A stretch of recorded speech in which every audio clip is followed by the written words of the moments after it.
শীতের দিনে ডালও একটু আলাদা ভালো লাগে, তাই আজ বানাচ্ছি মটর ডাল। বিট ফুলকপি দিয়ে শীতের টাটকা সবজির সাথে হালকা মশলা, হালকা তেল। ডালের রং আর সবজির স্বাদটা যেন ঠিকঠাক বোঝা যায়। ঘরের মতোই প্রতিদিনের জন্য একদম মানানসই। আর ঘরের মতো রান্নার গল্প নিয়েই রঞ্জু স্পাইসেসে আপনাদের সকলকে স্বাগত। প্রথমে আমি এখানে কড়াইয়ে সর্ষের তেল দিয়ে দিলাম। তার মধ্যে ফোড়নে দিয়ে দিলাম আমি এখানে 5 ফোড়ন, দিয়ে দিলাম শুকনো লঙ্কা, দিয়ে দিলাম কাঁচা লঙ্কা, দিয়ে এবার একটু নাড়াচাড়া করে নিলাম। একটা সুন্দর গন্ধ বের হয়ে আসবে।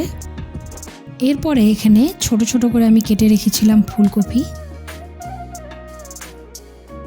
এখানে ফুলকপি, মটরশুঁটি সব আমি দিয়ে একটু ভেজে নিচ্ছি।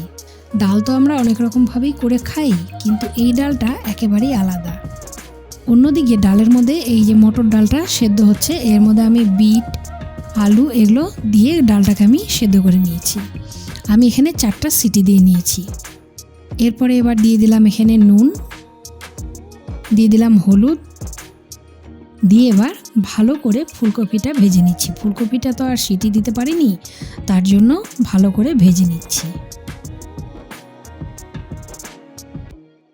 দেখুন ঠিক এইভাবে। এর মধ্যে আপনারা গাজরও দিতে পারেন। শীতের দিনে সবজি দিয়ে খেতে একটা আলাদা রকমের স্বাদ। এইবার এই সেদ্ধ ডালটা আমি এখানে দিয়ে দিলাম। ফুলকপিগুলো ভাজা হয়ে গেছে, এর মধ্যে সেদ্ধ ডালটা দিয়ে দিলাম, দিয়ে নাড়াচাড়া করে নিচ্ছি। এই ডালটা শীতের দিনে দুপুরবেলা যখন রান্না করবেন, খাবেন, দেখবেন একটা আলাদা রকম টেস্ট। আমরা অনেক সময় মুগের ডালের মধ্যে সমস্ত সবজি দিয়ে রান্না করি, মটর ডালেও করলে একটা আলাদা রকম স্বাদ আসে। একটু ঢাকা দিয়ে দিলাম। ঢাকাটা ওঠানোর পর নাড়াচাড়া করে নিচ্ছি। দেখুন ডালটা আমার কালারটাও সুন্দর এসছে, সবজিগুলোও সেদ্ধ হয়ে গেছে, ডালটাও কিন্তু আমার একদম পারফেক্ট হয়ে গেছে।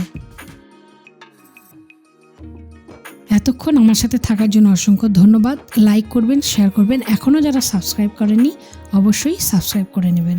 দেখা হচ্ছে পরের ভিডিওতে। নমস্কার।